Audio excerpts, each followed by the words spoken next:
That's a very good question. So most people are aware that very loud sounds can damage your hearing permanently. So if you work in a factory where they conduct noisy processes, you'll be expected to wear hearing protection, which is designed to protect you against those loud sounds.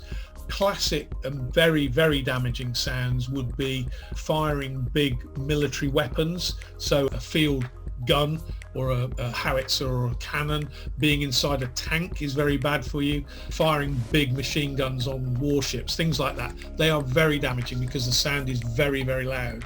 They're very loud, very short sounds. Continued exposure to those will permanently damage your hearing. Now, fortunately, for the vast majority of us, that's not sound that we're going to be exposed to regularly. Though people who shoot, leisure shooters shooting clay pigeons or whatever, will be at risk and should protect themselves.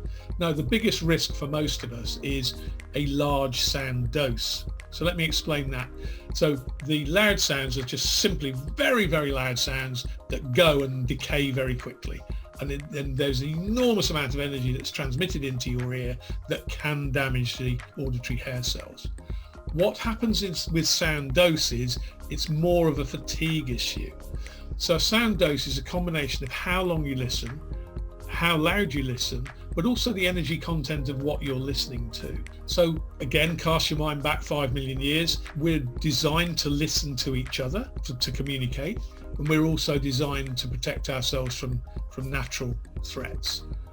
None of those sounds don't tend to go on for very long, and there's not a lot of energy in speech. However, if you go back to where we started with the technology, we're looking at, let's say, electronic dance music.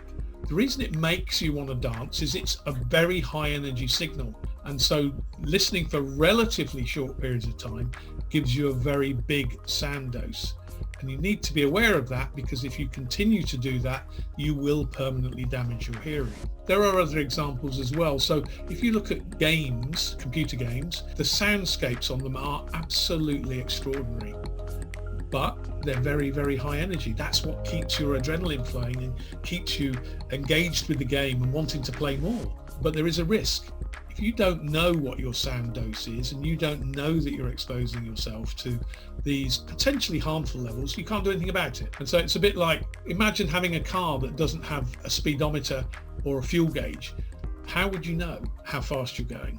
How would you know when you're going to run out of fuel? Basically, that's what the sound dose is. We need to be able to provide people with information so that they can look after themselves. We give you information to put the user in an informed position.